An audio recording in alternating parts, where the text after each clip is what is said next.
तो बेसिकली अगर तुम यहाँ देखो तो यहाँ से जो है फर्दर जो है वो फीचर टेबल स्टार्ट हो रहा है। तो अब यहाँ पे देखो इन्होंने कुछ इंफॉर्मेशन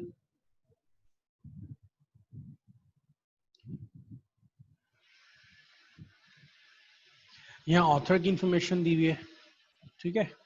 ऑथर के साथ साथ टाइटल दिया हुआ है। टाइटल बेसिकली क्या है, टाइटल वो टाइटल है कि जब इन ऑथर्स ने इस सीक्वेंस किया DTPase की जीन का, तो सीक्वेंस करने के साथ साथ उन्होंने, मैंने बताया कि हमेशा पब्लिकेशन जो है वो पब्लिश किया जाता है, अपने काम को डेटा पब्लिश किया जाता है। तो ये डेटा जब पब्लिश किया जाता है तो उन्होंने अपना जो डेटा पब्लिश किया था वो इस टाइटल से पब्लिश किया, यानी ये उनके आर्टिकल का, पेपर का टाइटल था, nucleotide sequence of the structural gene of 4 DTPase of E coli, ठीक है। तो ये उनका टाइटल है जो कि उन्होंने आर्टिकल इस जीन का पब्लिश किया है, ठीक है। नीचे अगर तुम देखो तो जर्नल की इंफॉर्मेशन है, किस जर्नल में ये आर्टिकल पब्लिश हुआ था, दैट इज EMBO, और जर्नल का कौन सा एडिशन था, ये बेसिकली उसके वॉल्यूम और इश्यूज को प्रेजेंट कर रहा होता है। ये नंबर 2 जो लिखा हुआ है बेसिकली इसका वॉल्यूम नंबर होता है कि कौन सा वॉल्यूम है इस जर्नल का और इशू कौन सा था, इशू नंबर 6 ये बेसिकली है। यहाँ से यहाँ तक इसके पेजेस नंबर लिखे हुए हैं, 967 से लेके 971 तक पेजेस पे ये बेसिकली पेपर जो है पब्लिश हुआ, और इसका जो ईयर था वो 1983 है, सही है। तो ये तमाम इंफॉर्मेशन यहाँ पे तफसील से मौजूद होती है। अब अगर तुम नीचे जाओ तो देखो यहाँ तुम्हें पबमेड का लिंक भी दिया हुआ है, यानी अगर तुम चाहो तो जाके उस आर्टिकल को देख भी सकते हो कि भाई वो कौन सा आर्टिकल था जो पब्लिश किया गया 1983 में, ठीक है, 1983 में पब्लिश किया था। तो इन्होंने साथ में यहाँ लिंक भी दे दिया पबमेड का, तो you can have a look at the literature of that sequence ना। तो अब इन्होंने यहाँ पे इस तरह से देखो, ये रहा इसका title, nucleotide sequence of the structural gene for DTPase of E coli K12, ठीक है। तो ये इसकी इन्होंने इंफॉर्मेशन, और फिर फर्दर इसको आप यहाँ पे इसका लिंक भी दे दिया कि आप इसको जाके आर्टिकल को फ्रीली जो है वो एक्सेस भी कर सकते हो।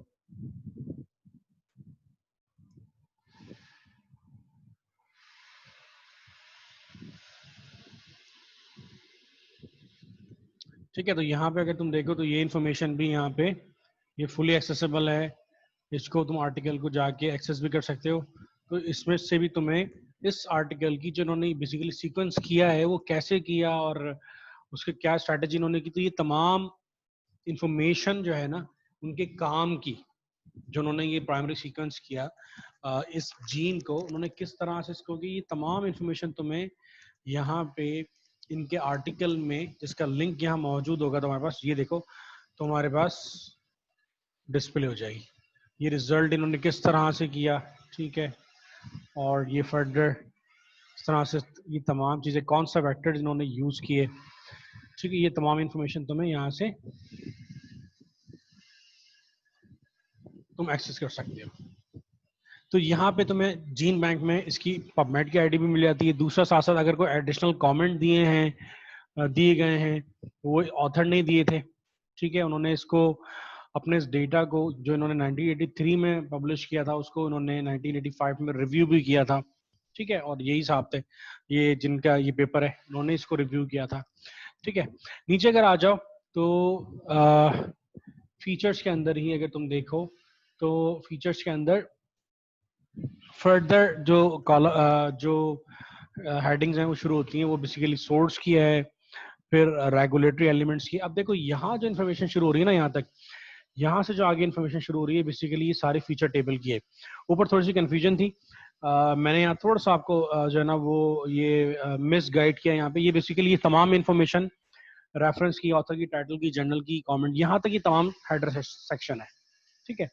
तो वो कंफ्यूज नहीं होना उसको लेके, मैं थोड़ा सा इसको मिसअंडरस्टूड किया है। तो यहाँ पे यहाँ तक तमाम इन्फॉर्मेशन जो है वो हेडर सेक्शन कहलाता है, जहाँ पे सारी बेसिक इन्फॉर्मेशन होती है। इसके नीचे जो फीचर्स लिखा हुआ है यहीं से फीचर टेबल शुरू हो जाता है, यानी फीचर सेक्शन शुरू हो जाता है। तो ये जितनी भी इन्फॉर्मेशन है अभी सारी फीचर टेबल का पार्ट है, सही है। फीचर टेबल में पहली चीज है सोर्स। सोर्स ये बता रही है कि भाई ये जो ऑर्गेनिज्म है, ये जो बात हो रही है, ये इसकी टाइप क्या है, ये आरएनए है, ये सीडीएनए है, ये डीएनए क्या है ये, ठीक है। जिस जीन की बात हो रही है क्या, क्या आरएनए का सेगमेंट है, आरएनए का सीक्वेंस है ये जीन का, या ये खुद डीएनए है। तो यहाँ पे ये यहाँ डिस्प्ले कर रहा है कि भाई ये ऑर्गेनिज्म है इकोलाई, ठीक है, और मॉलिक्यूलर टाइप कौन सी है, जीनोमिक डीएनए, ठीक है। साथ साथ इस जीनोमिक डीएनए की एक एक्स रेफरेंस आईडी होती है, टेक्सोनोमिक आईडी होती है, वो भी यहाँ दी हुई है 562, ठीक है। तो ये बहुत ज्यादा डिटेल इंफॉर्मेशन यहाँ पे दी जा रही होती है आपको, जो आप इजिली एक्सेस कर सकते हो, ठीक है। इवन आपको ये पता चल गया ये जीनोमिक डीएनए से लिया गया है, ठीक है। उसके बाद अगर आप देखो हमने जब ट्रांसक्रिप्शन को डिस्कस किया था मॉलिक्यूलर के अंदर, तो हम ट्रांसक्रिप्शन के अंदर हमेशा ये कहा करते थे कि जी ट्रांसक्रिप्शन के साथ जहाँ जहाँ से जीन की ट्रांसक्रिप्शन स्टार्ट होनी, जो भी जीन होती है वो डायरेक्टली ऐसा नहीं होता है कि जी जो है वो आरएनए पॉलीमरेज आए और आके वो क्या करे, डायरेक्टली उस जीन के ऊपर उसको रिकॉग्नाइज करे और उसको डायरेक्टली ट्रांसक्राइब करना शुरू कर दे, आरएनए बनाना शुरू कर दे। ऐसा नहीं होता। होता क्या है कि जिस जगह से जीन स्टार्ट हो रही है उस जीन से पहले वो कई 100 बेस पेयर्स भी हो सकते हैं, ठीक है। वो जो उस जीन से पहले के सीक्वेंसेस हैं, they serve as a regulatory segment, promoter region. अगर तुम्हें याद हो कि हर जीन का एक प्रोमोटर रीजन होता है, विदाउट प्रोमोटर रीजन कोई भी जीन ट्रांसक्राइब नहीं होती। तो अब यहाँ अगर तुम देखो फीचर टेबल के अंदर तुम्हारे पास ये बेसिकली तमाम रेगुलेटरी एलिमेंट्स की इंफॉर्मेशन दे रहा है, जो तुम्हारे प्रोमोटर रीजन होती है उसकी इंफॉर्मेशन दे रहा है। और ये जो नंबर तुम्हें नजर आ रहा है ये बेसिकली बेस पेयर नंबर है।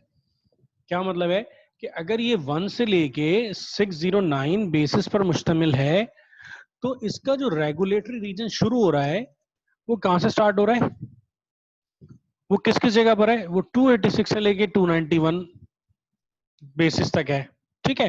क्या है भाई ये 286 291 तक, भाई ये प्रोमोटर है।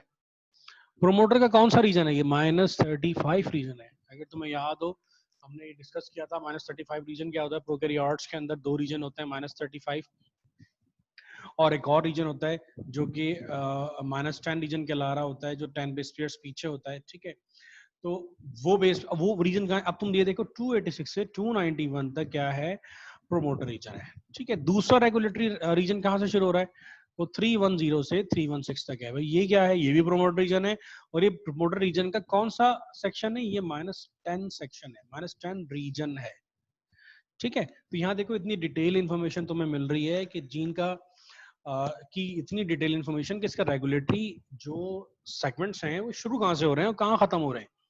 साथ साथ ये मिसलेनियस इंफॉर्मेशन है, ये बता रहा है कि एक्चुअल में रियल में जो ट्रांसक्रिप्शन का आगाज होता है वो यहाँ से होता है। ये है स्टार्ट रीजन, कहाँ से कहाँ तक है जी, 322 से लेके 324 है, ठीक है।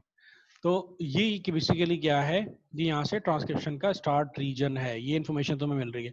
इसके अलावा एक और रेगुलेटरी रीजन कौन सा है, 330 से लेके 333 तक भी रेगुलेटरी रीजन है। ये कौन सा रेगुलेटरी रीजन है, यहाँ पे ये राइबोसोमल बाइंडिंग साइट है, जहाँ पे जो राइबोसोम जब आरएनए फॉर्म हो जाता है, तो आरएनए फॉर्म होने के बाद तो राइबोसोम जब ट्रांसलेट करने के लिए बाइंड करते हैं तो वो इस जगह पे करते हैं। ये तक बता रहा है कि ये इसकी बाइंडिंग साइट 330 से 333। ऑफ कोर्स बाइंडिंग साइट के आगे ही होगा ना, जो कोडिंग सेगमेंट है, जो जीन का सेगमेंट है वो बाइंडिंग साइट से आगे ही होगा, ठीक है। तो फीचर टेबल में अगर तुम देखो तो इनिशियली इसने सोर्स से बताया कि भाई ये ऑर्गेनिज्म है, ये टाइप है, ये इसका टेक्सोनोमिक नंबर है, साथ में ये रेगुलेटरी रीजन्स हैं, इसमें कहाँ से शुरू हो रहे हैं कहाँ खत्म हो रहे हैं, क्या मतलब है, हर रेगुलेटरी रीजन कौन सा है, प्रोमोटर है तो प्रोमोटर का कौन सा रीजन है, अगर जो है वो ट्रांसक्रिप्शन स्टार्ट साइट है तो वो किस जगह पर है, किस बेसिस से शुरू हो रही है, इस तरह से।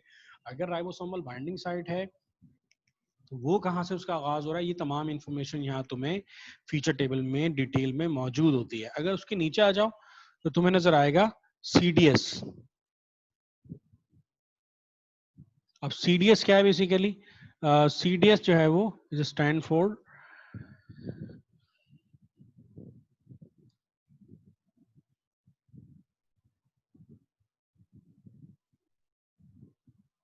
कोडिंग सेगमेंट, ठीक है। ये बेसिकली क्या है, कोडिंग सेगमेंट है।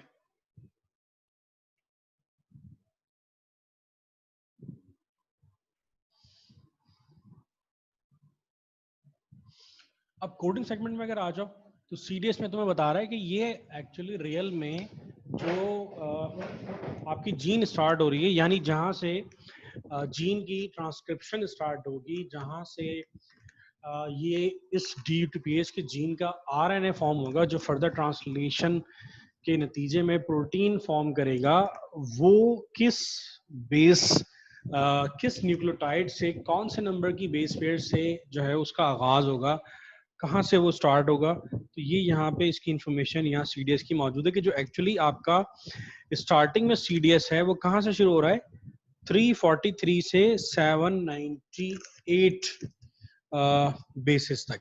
ठीक है, तो ये क्या बता रहा है कि भाई यहाँ अब ये जो टोटल इसका अगर सीक्वेंस देखो तुम, तो ये टोटल जीन का सीक्वेंस है वो तकरीबन 1600 के करीब है, बेसिस पर ये मुश्तमिल है।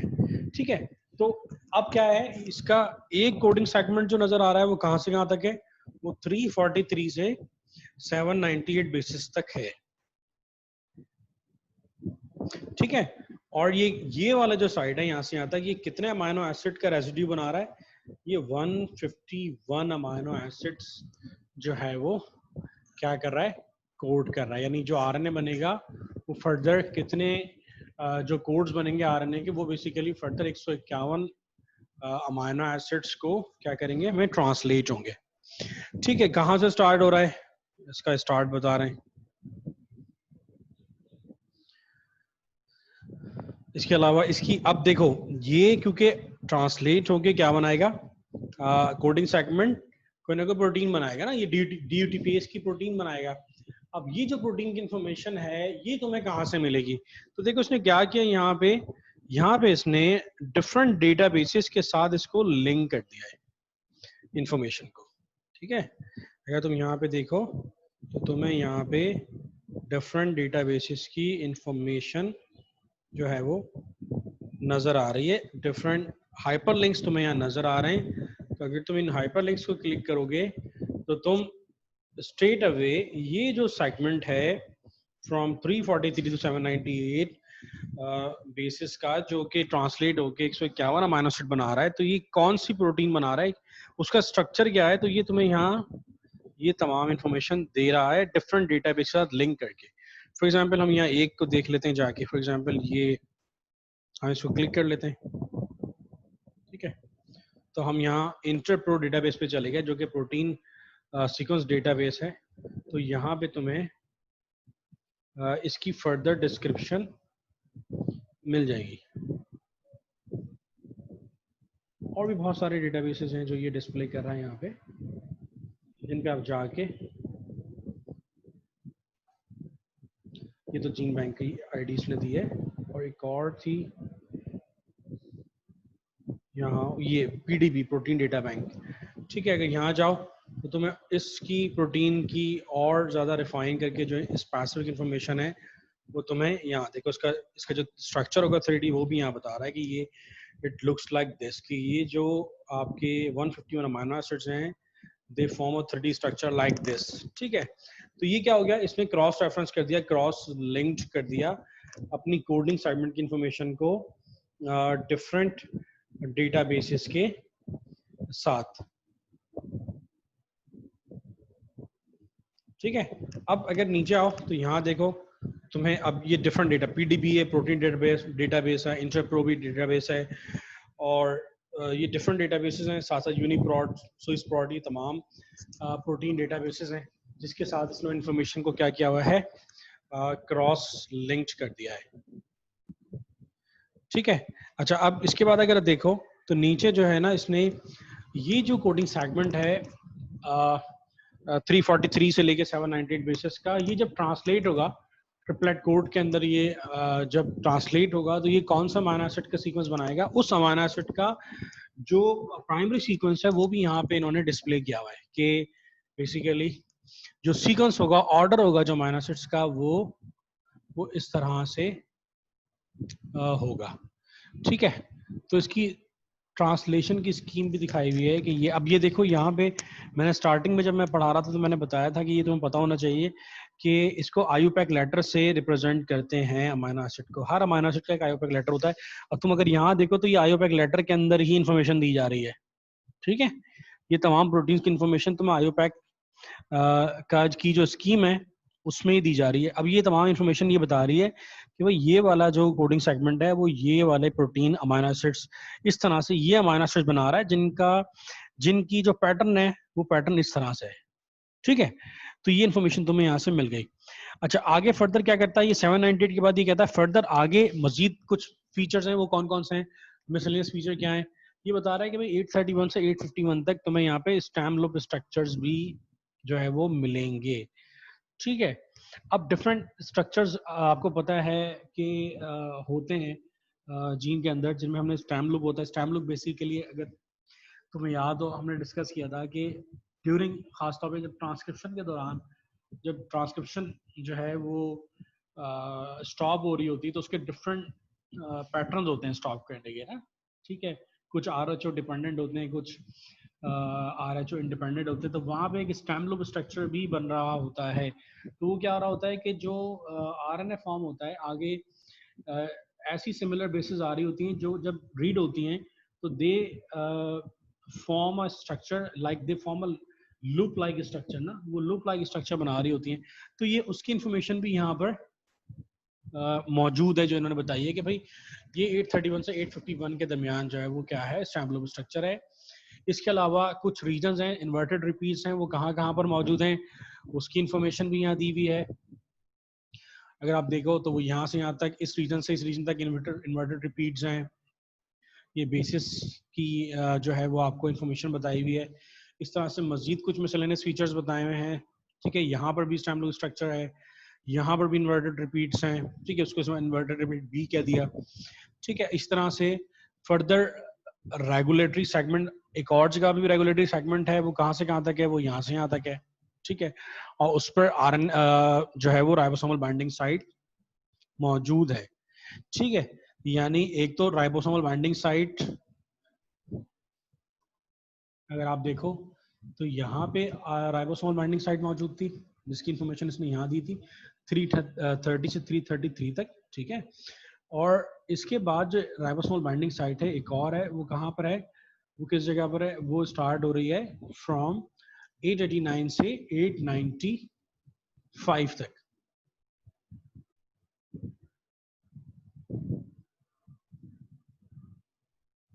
ठीक है। तो ये भी एक राइबोसोमल बाइंडिंग साइट है। इसका मतलब क्या हुआ कि ये जो जीन है बेसिकली ये कंजर्वेटिवली नहीं चल रही है, इसके बीच में साथ साथ कुछ रेगुलेटरी एलिमेंट्स रीजन्स भी आ गए, फिर रिपीट इन्वर्टेड रिपीट्स भी आ गए, और उसके बाद फर्दर जो साइड स्टार्ट हो रही है वो 889 895 के बाद। इसका मतलब 895 के बाद फर्दर ये कंटिन्यू हो रही है जीन, ठीक है। तो अगर यहाँ देखो तो इसका एक और सीडीएस लिखा हुआ है कि भाई ये 905 से 1540 ये इसका नेक्स्ट फ्रेम है जीन का, ठीक है। ये नेक्स्ट फ्रेम है और ये 905 से 1540 पे जाके खत्म हो रहा है, ठीक है। और इसकी इंफॉर्मेशन क्या है, यानी अगर तुम इसको देखो तो ये वाली जो सेगमेंट की इंफॉर्मेशन है यहाँ जो तुम्हें नजर आ रही है, ठीक है, ठीक है। ये इन्होंने स्पेसिफिकली बताया कि भाई ये यहाँ से यहाँ तक जो बेस पेयर्स थे जो हमने पहले डिस्कस किए 743 तक, ठीक है, उसकी इंफॉर्मेशन ये रही। और उसके बाद जो अगला वाला कोडिंग सेगमेंट है, जो अगला वाला फ्रेम है वो 905 के बाद शुरू हो रहा है, उसकी जो ट्रांसलेशन के नतीजे में जो अमीनो एसिड का स्ट्रक्चर है वो ये रहा, ठीक है। तो इन्होंने आपको दोनों का जो है वो स्प्लिट करके इंफॉर्मेशन जो है वो क्या कर दी यहाँ पे आपको डिस्प्ले कर दी। साथ साथ इसकी भी आपके सामने जो क्रॉस लिंक कर दिया डिफरेंट डेटाबेस के साथ कि भाई ये जो प्रोटीन का सीक्वेंस है हाउ इट लुक्स लाइक, इसका 3D स्ट्रक्चर कैसा होता है और इसका प्रोटीन में कौन कौन से साइट्स हैं, कौन कौन से मोटिव्स हैं, कौन कौन से डोमेन्स हैं, वो आप यहाँ डेटाबेस से जाके क्या कर सकते हैं, उनको आप एक्सेस कर सकते हैं, देख सकते हैं, ठीक है। तो यहाँ तक था फीचर सेक्शन यूकैरियोट्स के अंदर, ठीक है, सॉरी प्रोकैरियोट्स के अंदर। तो यहाँ तक हेडर सेक्शन हमने डिस्कस किया और फीचर सेक्शन हमने डिस्कस किया, जिसमें डेलिबरेटली बहुत ही डिटेल में इंफॉर्मेशन को क्या किया गया है, डिस्प्ले किया गया है, बताया गया है। ये कुछ इसकी डिस्क्रिप्शन है, आप इसको देख सकते हो। अच्छा, अब इसके बाद जो तीसरा सेक्शन है वो बेसिकली होता है ओरिजिन, उसे हम कहते हैं ओरिजिन।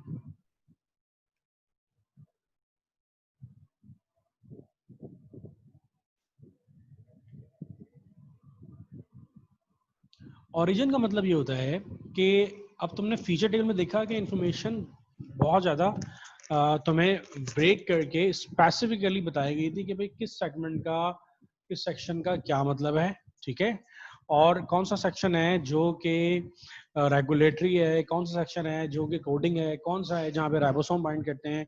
ये तमाम इन्फॉर्मेशन बड़ी स्पेसिफिकली बताई गई थी। अगर ओरिजिन के ऊपर आओगे तो ओरिजिन का मतलब ये होता है कि straight away in a very specific way इस जो ये जो जीन है बेसिकली DUTPase की, इस जीन का, इसके जीन के जो ऑर्डर है न्यूक्लियोटाइड का, वो स्पेसिफिकली ऑर्डर क्या है। ओरिजिन आपको क्या बताएगा, आपको स्पेसिफिक ऑर्डर क्या बताएगा जो इस जीन का ऑर्डर है।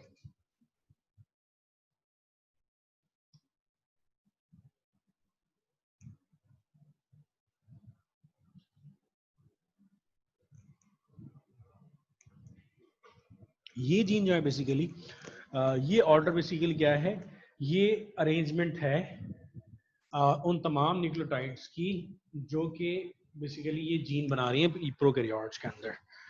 अब अगर तुम यहाँ देखो, अगर इस ओरिजिन को देखो तो इस ओरिजिन स्टार्ट फ्रॉम 1 टिल 1561। अब ये बेसिकली जो 1600 समथिंग 1609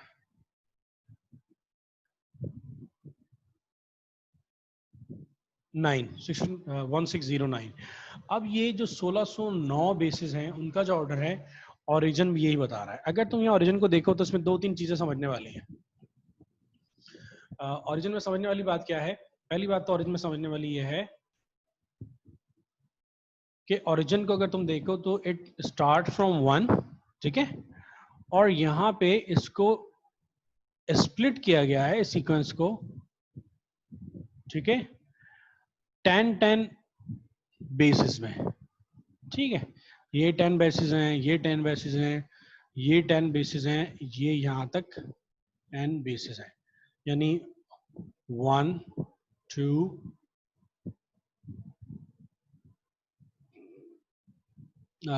1 2 और ये 3, ये 4, ये 5 और ये 6, ठीक है। ये एक तरह से देखो तो उन्होंने ग्रुप बनाया हुआ है। ये अगर हम इसको रीड करेंगे तो ये इस तरह से रीड होंगी, ये इस तरह से 1 2 3 4 5 इस तरह से रीड होती जाएंगी, इनका ऑर्डर इस तरह से, ठीक है। ये 60 61 62 63 64 ये इनका ऑर्डर है। लेकिन अगर आप यहाँ देखो तो उन्होंने क्या किया है, इस इंफॉर्मेशन को सिंप्लीफाई करने के लिए कि अगर आपको कोई रेगुलेटरी रीजन देखना है, अब देखो कितना सिंपल हो गया कि यहाँ से लेके यहाँ तक जो इन्फॉर्मेशन आपको नजर आ रही है, यहाँ से 1 बेसिस से शुरू हुई है, 10 का एक ग्रुप बना दिया, ठीक है। अब यहाँ तुम्हें पता चल रहा है कि भाई यहाँ तक 10 है, तो ये क्या होगा, ये 11 बेस पेयर होगा, 11 बेस होगा, ठीक है, 11 न्यूक्लियोटाइड होगा। यहाँ पे कौन सा होगा, ठीक है, 21 होगा। यहाँ पे कौन सा होगा, 31 होगा। यहाँ पे कौन सा होगा, 41 होगा। यहाँ पे कौन सा होगा, 51 होगा, ठीक है। फिर क्या किया, मेंशन कर दिया दोबारा, क्या मेंशन कर दिया यहाँ पे, अगर तुम देखो यहाँ पे मेंशन कर दिया कि भाई यहाँ से जो शुरू हो रहा है वो सीक्वेंस स्टार्ट हो रहा है 61 से। ऐसा इसलिए किया गया है, इस तरह से 10-10 का ग्रुप बनाया गया है, और एक जो रॉ है उसमें तुम्हें 6 से ज्यादा ग्रुप नजर नहीं आ रहे हैं। ये बनाने का मकसद ये है कि आपको अगर इंफॉर्मेशन को रिट्रीव करना है, ढूंढना है, तो आपके लिए बहुत आसान हो। क्या मतलब, अगर मुझे यहाँ पे ये बात कर रहे हैं कि जी रेगुलेटरी रीजन जो शुरू हो रहा है प्रोमोटर -35 रीजन शुरू हो रहा है 286 से 291, तो अगर मुझे जाके देखना है 286 से 291 कहाँ है, तो मेरे लिए बहुत आसान है। अगर ये एक साथ रैंडमली लिखा हुआ हो तो ये बहुत मुश्किल काम है इसको रीड करना। क्या मतलब है, अगर सीक्वेंस तरह से कंटिन्यूस हो विदाउट एनी गैप्स, तो it's very hard, I have to count from 1 2 3 4 5, ठीक है। लेकिन यहाँ पे क्या है, इट इज वेरी इजी कि जी मुझे अगर 286 देखना है तो मैं क्या करूंगा, यहाँ तक 40 है, ठीक है, तो यकीनन यहाँ तक ये 241 से 50 तक होगा, ये 60 70 80, अब 281 से, तो 281 शुरू हो रहा है यहाँ से, तो ये रहा 281 से लेके और 294, अब 281 से यहाँ से शुरू हो रहा है, तो ये 80 के बाद ये 90 शुरू हो गया, तो 294 it is very easy to get कि भाई यहाँ से लेके यहाँ तक का जो रीजन है वो क्या है, वो मेरा जो है प्रोमोटर रीजन है, वो -35 रीजन है, ठीक है। तो इस तरह से इंफॉर्मेशन को ताकि इजीली क्या किया जा सके, एक्सेस किया जा सके, इसलिए क्या किया जाता है, इसको जो है इस तरह से ब्रेक कर दिया जाता है ग्रुप्स के अंदर। यानी ये जो जितनी भी ओरिजिन है, बेसिकली ओरिजिन क्या बता रहा होता है, ओरिजिन ऑर्डर बता रहा होता है न्यूक्लियोटाइड्स का, जो रियल ऑर्डर होता है न्यूक्लियोटाइड्स का किसी भी जीन की, उसका ऑर्डर बता रहा होता है और उसको ब्रेक कर देता है। साथ में या तो में 2 स्लैशेस नजर आएंगे बने हुए लास्ट में। ये 2 स्लैशेस का जो बेसिकली मतलब होता है वो क्या होता है, ये 2 स्लैशेस बेसिकली बता रहे होते हैं कि ये जो पूरा ऑर्डर, ये जो सीक्वेंस है, ये न्यूक्लियोटाइड का सीक्वेंस है। ठीक है, तो ये बेसिकली ये यहाँ एंड, ये बता ये रहा होता है कि ये एंड हो रहा है यहाँ पे सीक्वेंस का, यहाँ से लेके यहाँ तक ये जो न्यूक्लियोटाइड है इनका एंड यहाँ पे हो रहा है। ठीक है, अगर ये 2 स्लैशेस 2 बैक स्लैशेस नहीं बने होंगे तो इसका मतलब ये एंड नहीं हो रहा, ये इट्स कंटिन्यू। ठीक है, तो ये इसका बैक स्लैशेस बता रहे होते हैं कि ये इसका यहाँ तक एंड है।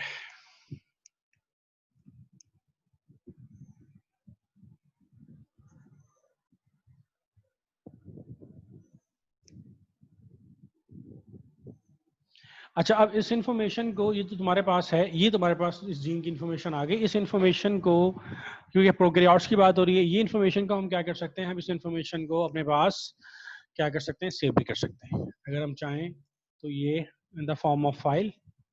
ठीक है, ये हमसे पूछ रहा है हमने कंप्लीट रिकॉर्ड करना है या हमें सिर्फ कोडिंग सीक्वेंस की इंफॉर्मेशन चाहिए, ये भी कर सकते हैं। तो ये कह रहा है भाई आपको खाली न्यूक्लियोटाइड का सीक्वेंस चाहिए, तो वो भी कर सकते हैं। प्रोटीन का चाहिए, वो भी मिल जाएगा आपको। ठीक है, आपने कहा नहीं मुझे पूरा ही रिकॉर्ड चाहिए सारा कुछ। ठीक है, तो आपसे पूछ रहा है भाई आपको पूरा कलेक्शन चाहिए या आप किसी फाइल की फॉर्म में करना चाह रहे हैं। ठीक है, अगर फाइल आप सेलेक्ट करते हैं तो कहते हैं आप किस फॉर्मेट में करना चाह रहे हैं। आपने कहा जी जिस फॉर्मेट में नजर आ रहा है मुझे इसी फॉर्मेट में करके दे दें। ठीक है, तो ये क्या करेगा, जैसे आप क्रिएट फाइल करेंगे आप इस इंफॉर्मेशन को अपने पास सेव कर सकते हैं और इसको ऑफलाइन भी आप जो है वो, आपके पास अगर इंटरनेट का एक्सेस नहीं है तो आप किसी जगह जाके इंटरनेट एक्सेस करके ये इन्फॉर्मेशन को गैदर करके सेव करके अपने पास इसको ऑफलाइन भी इस इंफॉर्मेशन को यूज कर सकते हैं। ठीक है, तो इस तरह से ये इंफॉर्मेशन यहाँ से सेव भी हो जाती है।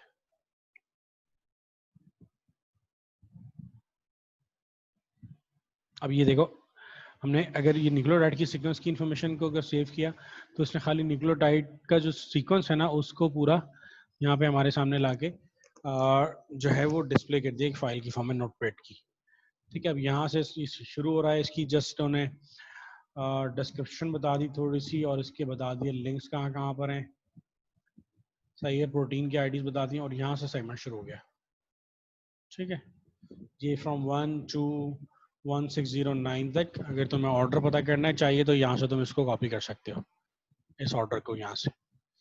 ठीक है, तो ये आपके पास ये फास्ट फॉर्मेट का ला रहा होता है जिसमें हमने अभी सेव किया है। तो ये फास्ट फॉर्मेट में सेव कर सकते हो या कंप्लीट रिकॉर्ड को अगर चाहो तो समरी की फॉर्म में भी कर सकते हो। लेकिन ये जो फॉर्मेट बना रहा है ये कुछ मेरे पास ओपन नहीं हो रहा है इसका।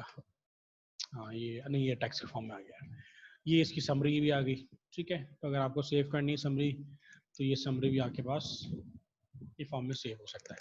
तो इस तरह से आप जो है क्या कर सकते हो, सर्चिंग कर सकते हो प्रोकैरियोटिक जीन की, और ये तमाम इंफॉर्मेशन को आप एक्सेस कर सकते हो थ्रू जीन बैंक। सही है, तो यहाँ तक हमने डिस्कस किया प्रोकैरियोट के बारे में। हम फर्दर डिस्कस करते हैं, आगे चलते हैं और हम देखते हैं कि अगर हमें किसी जीन की इंफॉर्मेशन मालूम करनी हो जो कि यूकैरियोटिक जीन हो तो उसके अंदर फिर हम उसको कैसे एक्सेस करेंगे उस इंफॉर्मेशन को।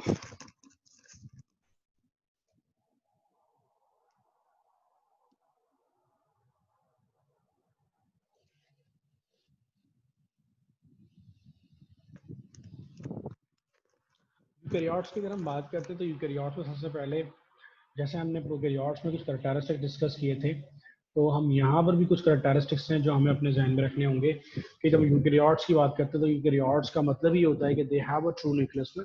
ठीक है, ये इंफॉर्मेशन वो है जो हमें पहले से हमें मालूम है और इस इंफॉर्मेशन को हम जो है वो जस्ट यहाँ पे रिकॉल कर रहे हैं।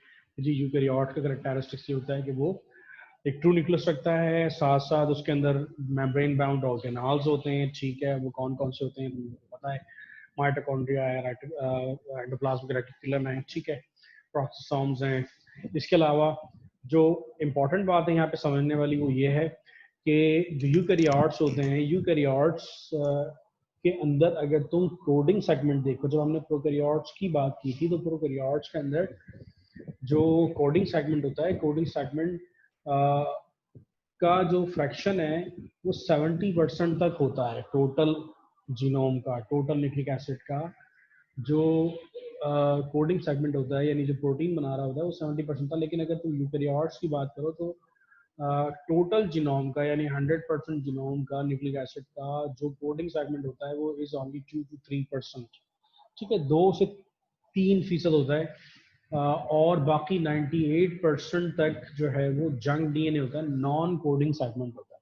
ठीक है, दैट्स द रीजन वाई कि अब अगर देखो तो जो यूकैरियोट्स की जीन है दे आर वेरी कॉम्प्लेक्स, और यूकैरियोट्स के अंदर जो ट्रांसक्रिप्शन का अमल है, यानी जब जीन आरएनए बना रही होती है ट्रांसक्रिप्शन के नतीजे में और फिर फर्दर ट्रांसलेशन हो रही होती है, इज वेरी वेरी कॉम्प्लिकेटेड।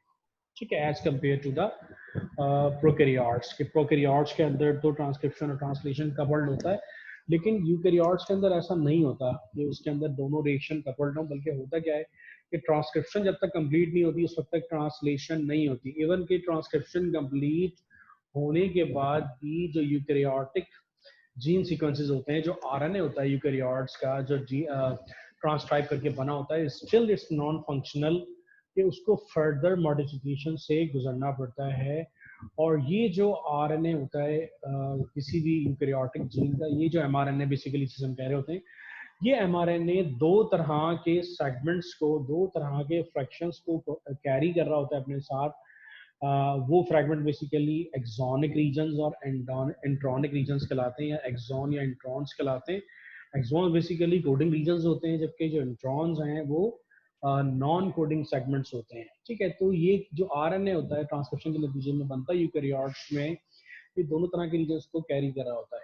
अब फिर फर्दर ये जब मॉडिफिकेशन से गुजरता है तो उसके बाद ही इंट्रॉनिक रीजन्स रिमूव होते हैं, यानी नॉन कोडिंग रीजन्स रिमूव होते हैं, और एक्सॉनिक रीजन एक जगह पे क्या हो रहे होते हैं, आपस में रीजॉइन होते हैं, जो फर्दर जो है क्या होते हैं, फर्दर ट्रांसलेट होते हैं। ठीक है, further ready to go for translation, तो स्प्लाइसिंग के नतीजे में सारा कुछ हो रहा होता है। ठीक है, और इस तरह से यूकैरियोट्स के अंदर जो है वो मल्टीपल, तुम्हें पता है ऑरिजिन ऑफ एप्लीकेशन होते हैं, यानी साइमल्टेनियसली मल्टीपल जगहों पर एप्लीकेशन का अमल हो रहा होता है। प्रोकैरियोट्स में ऐसा नहीं होता। बहरहाल ये कुछ कैरेक्टरिस्टिक्स हैं, इसमें याद रखने वाली बात है वो ये है कि ट्रांसक्रिप्शन का जो अमल है is very complicated in eukaryotes. कि जी उसके बाद भी जो जीन है जो एमआरएनए फॉर्म हो रहा होता है उसको फर्दर जो है ट्रांस मॉडिफिकेशन से गुजरना पड़ता है, that are called post transcriptional modifications. ठीक है, और उसके बाद ही ट्रांसलेशन का अमल होता है, ये प्रोटीन बनने का अमल होता है।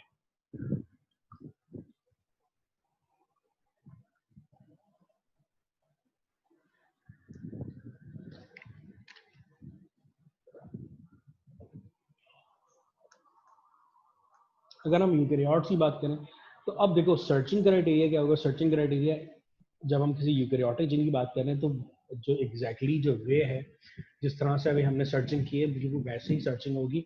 हम वैसे ही स्टार्ट करेंगे, हम पहले एनसीबीआई पे जाएंगे और हमें वहीं से ही जाके जो जीन बैंक है, जो न्यूक्लियोटाइड है, उसी को हम जाके क्या करेंगे, जो डेटाबेस है उसको जाके हम एक्सेस करेंगे, इसी तरह से जैसे हमने DUTPAs के केस में किया। और फिर हम फर्दर क्या करेंगे, फर्दर हम जाके न्यूक्लियोटाइड के, अब यहाँ पे अगेन वही वाली बात है कि if you have specific accession ID then you will directly go with it, और otherwise you have to search it ना। अगर आप रैंडमली कॉमन वोकैबुलरी यूज कर रहे हो तो आप कॉमन वोकैबुलरी यूज करते हो, पहले जीन सर्च करो, फिर उसका एक्सेशन आईडी देखो, फिर देखो किस स्पीशी, पहले ये देखो किस स्पीशी में देखना चाह रहे हो, फिर उसको रैंडमली देखो एक्सेशन आईडी क्या है, एंड देन उसको आप फिर उसका सीक्वेंस की इंफॉर्मेशन को निकालो जीन बैंक पे जाके। तो यहाँ पे हमने थोड़ा सा इसको आसान करने के लिए मैंने क्या किया, डायरेक्टली मैंने एक और एग्जांपल लिया है जो कि AH005568 है। ठीक है, तो ये जो AH005568 है ये भी DUTPAs की ही जीन है। अब हम थोड़ा डिफरेंस देखेंगे कि हमने अभी जो बात की, हमने पहले बात की प्रोकैरियोट के अंदर DUTPAs जीन की, अब हमने वही जीन सेलेक्ट की यूकैरियोट्स में, ताकि हमें ज़रा पता चले कि वही सिमिलर जीन है वो यूकैरियोट्स के अंदर, उसमें क्या डिफरेंस है और प्रोकैरियोट्स के अंदर उसमें क्या डिफरेंस है। ठीक है, तो हमने पर्टिकुलरली क्या किया, इसी आईडी को लेके जो है वो इसी DUTPS की आईडी, यूनिक आईडी यानी जो एक्सेशन आईडी है DUTPS की यूकैरियोट्स के अंदर, हमने क्या किया, उसी को सिलेक्ट किया और उसको यहाँ पे लाके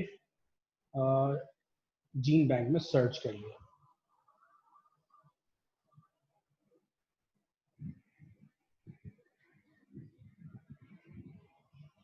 ठीक है, अब देखो जैसे ही हमने सर्च किया तो यूकैरियोट्स के अंदर इसने बता दिया कि भाई ये जो आपने आईडी सर्च की है। ठीक है, अच्छा एक और बात यहाँ पे अगर तुम देखो तो मैंने यहाँ .2, तो ये .2 बेसिकली क्या था, उसका वर्जन नंबर था। ठीक है, तो हमने अगर इसको खाली 5568 भी सर्च करेंगे तो ये जब भी ये इंफॉर्मेशन यहाँ पे ला के आपको डिस्प्ले कर देगा।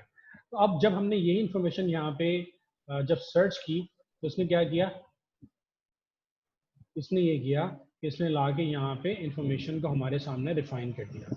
इसने बताया कि भाई आप जो जिस आईडी की बात कर रहे हैं वो आईडी बेसिकली क्या है, वो आईडी है होमो सैपियंस की, ह्यूमंस की DUTPS की जीन की, इसे DUT कहा जाता है और ये इसका कंप्लीट CDS है। कंप्लीट CDS का मतलब क्या है, अब देखो यहाँ पे जो कोडिंग सेगमेंट है वो वेरी करेंगे यूकैरियोट्स से। हमने पहले डिस्कस किया कि यूकैरियोट्स के अंदर एक्सोनिक और इंट्रोनिक दोनों रीजन होते हैं। इसका मतलब है जो कोडिंग सेगमेंट होंगे, अब अगर एक जीन के 10 एक्सोनिक रीजन हैं और उसमें 10 ही इंट्रोनिक रीजन हैं, तो ये 10 एक्सोनिक रीजन जो होंगे, ये हर एक एक्सोनिक रीजन बेसिकली उसका एक CDS कहलाएगा।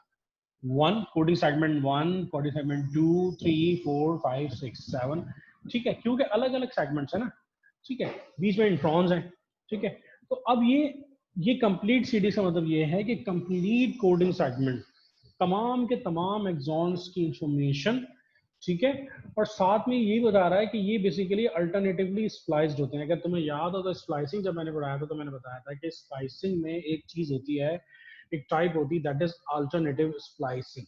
ठीक है, अल्टरनेटिव स्प्लाइसिंग में क्या हो रहा होता है, डिफरेंट आइसोफॉर्म्स फॉर्म हो रही होती हैं, बन रही होती हैं, यानी एक ही सीक्वेंस होता है। ठीक है, और वो सीक्वेंस, ठीक है, अगर वो सीक्वेंस जीन का अल्टरनेटिव स्प्लाइसिंग से गुजरे तो उसके नतीजे में जो प्रोटीन्स बन रही होती हैं, they are having similar bio physicochemical properties, but they have a different isoforms. मतलब वो एक ही प्रोटीन के डिफरेंट आइसोफॉर्म्स बन रही होती है, वो अल्टरनेटिव स्प्लाइसिंग के नतीजे बन रही होती है। तो यहाँ ये बता रहा है कि ये यहाँ जो कंप्लीट CDS है, और ये जो कंप्लीट CDS है, कोडिंग सेगमेंट है, इसमें अल्टरनेटिव स्प्लाइसिंग भी होती है। ठीक है, तो ये तमाम इंफॉर्मेशन यहाँ पे इसने एक टाइटल में मेंशन कर दी। साथ साथ अगर देखो अगेन वही इंफॉर्मेशन इसने बता दिया कि भाई जीन बैंक है, उसकी ये आईडी है। सही है। अच्छा, इसके बाद इसने ये बता दिया कि अगर आप चाहें तो इसको फास्टर फॉर्मेट में डिस्प्ले कर सकते हैं, या जो इसका बाय डिफॉल्ट मेथड है जीन बैंक का, इसमें ही आपको डिस्प्ले कर सकते हैं, देख सकते हैं। तो ये आपको नजर आ रहा है यहाँ पे।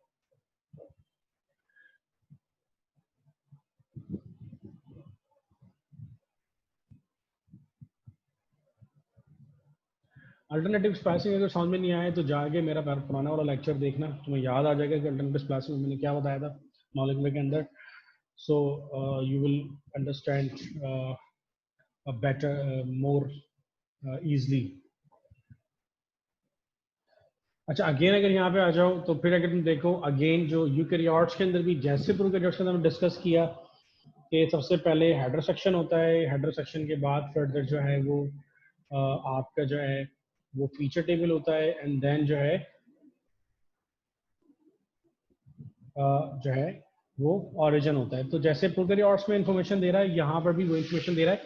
फर्क क्या है, फर्क बेसिकली ये है कि यूकैरियोट्स के अंदर जो सीक्वेंस की इंफॉर्मेशन होगी वो मोर डिटेल्ड होगी और ज्यादा होगी। क्यों मोर डिटेल होगी, इसलिए मोर डिटेल होगी कि भाई यूकैरियोट्स के अंदर ट्रांसक्रिप्शन और ट्रांसलेशन का अमल इज वेरी कॉम्प्लेक्स। ठीक है, यूकैरियोट्स क्योंकि ट्रू न्यूक्लियस रखते हैं तो उनका जितने भी प्रोसेस हैं ट्रांसक्रिप्शन और translation is very very complex. तो वो उस हिसाब से यहाँ पे जो इन्फॉर्मेशन आपको होगी वो मासिव इन्फॉर्मेशन आपको यहाँ मिलेगी। ठीक है, एज कम्पेयर टू प्रोकैरियोट्स। तो यहाँ पे अगर तुम देखो तो स्टार्टिंग वहीं से हो रही है, वही जो है वो लोकस की इंफॉर्मेशन दी जा रही है। उसके बाद जो है ये बताया जा रहा है कि ये टोटल कितने पेज पर मुश्तमिल है, तो 5507 बेस पर है टोटल जिस पर ये मुश्तमिल है। ये अभी, और ये बेसिकली लिनियर फॉर्म के अंदर है। इसकी अभी जो इसको रिवाइज किया गया है वो इस डेट पे रिवाइज किया गया है। इसके बाद डेफिनेशन इसकी बता दी गई कि भाई ये होमोसैपियंस है, ये ह्यूमन की जीन है, और ये कंप्लीट इसका सीरियस है। अब यहाँ पे अगर आप देखो तो आपको यहाँ पे इसके एक्सेशन आईडी नजर आ रही है, लेकिन ये एक्सेशन आईडी एक तो नहीं है, यहाँ पे मल्टीपल एक्सेशन आईडीज आपको नजर आ रही हैं।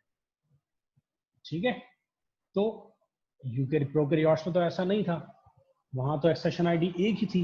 ये यहाँ पे मल्टीपल एक्सेशन आईडी आपको क्यों नजर आ रही है? ठीक है, ये सवाल है। तो अब देखो यहाँ ऐसा क्यों हो रहा है, इसको जरा समझना। मैंने बताया था कि एक्सेशन आईडी उस वक्त जनरेट होती है जब हम सीक्वेंस की इंफॉर्मेशन को सबमिट करते हैं जीन बैंक में। ठीक है, जब यूकैरियोट्स की बात हो रही है तो यूकैरियोट्स के अंदर मैंने बताया मल्टीपल कोडिंग सेगमेंट्स होते हैं। मल्टीपल कोडिंग सेगमेंट्स का मतलब क्या है भाई? एक्सॉन्स मल्टीपल हैं, 1 2 3 4 5, एक्सॉन 1, एक्सॉन 2, एक्सॉन 3, एक्सॉन 4। तो ये अलग अलग एक्सेशन आईडीज बेसिकली क्या रिप्रेजेंट कर रही हैं? ये अलग अलग कोडिंग सेगमेंट को रिप्रेजेंट कर रही हैं, ये अलग अलग एक्सॉन्स को रिप्रेजेंट कर रही हैं। क्या मतलब? अब अगर तुम यहाँ देखो, हम इसको यहीं सर्च कर लेते हैं, चलो यहाँ एक ले लेते हैं कोई आईडी, यहीं से ले लेते हैं इसको, इस आईडी को ले लेते हैं कि भाई इसका क्या मतलब है। तो चलो सबसे पहले वाली ये है, इसको ले लेते हैं। तो भाई ये एक्सेशन आईडी का क्या मतलब है? सिंपल है, तुम जाके न्यूक्लियोटाइड सर्च कर लो और यहाँ जाके इस एक्सेशन आईडी को इंटर कर दो। जैसे तुम इस एक्सेशन आईडी को इंटर करोगे, ठीक है, तो ये सेज कि भाई ये वाला तो अब वर्जन नहीं है, ये अपग्रेड हो गया है। यानी अब देखो 0.1, इसका मतलब है कि ये अपग्रेड हो गया है, ये ऑब्सोलीट कर दिया गया है। ये क्यों ऑब्सोलीट हुआ है? इसलिए ऑब्सोलीट हुआ है कि हमारे पास ये कंप्लीट, देखो ये क्या है, this sequence has been replaced by AH005568, जिस पे हम लोग मौजूद थे, A05568। ये ऑब्सोलीट हो चुका है। क्यों ऑब्सोलीट हो चुका है? अगर तुम इसको देखो तो तुम्हारे पास यहाँ पे जो इन्फॉर्मेशन है वो एक्सॉन 5 6 7 की इंफॉर्मेशन है। यानी ये जो इसने यहाँ पे हमें इंफॉर्मेशन दी है वो सिर्फ और सिर्फ एक्सॉन 5 6 और 7 की इंफॉर्मेशन दी है। इसके अलावा जो उसने इंफॉर्मेशन है वो नहीं दी है। यानी ये पुरानी इंफॉर्मेशन है। यानी जब पहली दफा सीक्वेंस किया गया था तो जिसने एक्सॉन नंबर 5 6 7 सीक्वेंस किया था तो उसने क्या किया, अपनी इंफॉर्मेशन को यहाँ पे अपलोड किया गया था। जब उसने अपलोड किया था तो उसने क्या किया, जीन बैंक ने उसकी एक स्पेसिफिक आईडी जो है वो जनरेट की, जिसे एक्सेशन आईडी कह रहे हैं। अब क्योंकि ये तमाम लिंक्ड हैं, ठीक है, इस तरह से दूसरी ले लो अगर आईडी, इसको भी जाके देख लो तो ये किसी और एक्सॉन है, वही DUTPH की जीन। फर्क सिर्फ क्या है? फर्क ये है कि ये जो है आईडी ये बता ये रही है कि भाई ये ऑब्सोलीट वर्जन्स हैं, ये पहले के वर्जन्स हैं।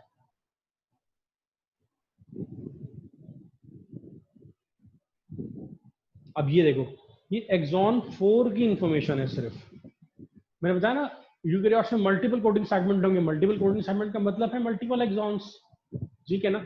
अब क्योंकि स्प्लाइसिंग के नतीजे में ये इंट्रॉन्स अलग हो रहे होते हैं, एक्सॉन अलग हो रहे होते हैं, तो किसी ने एक्सॉन 1 को सीक्वेंस किया, किसी ने 2 को, किसी ने 3 को, किसी ने 4 को।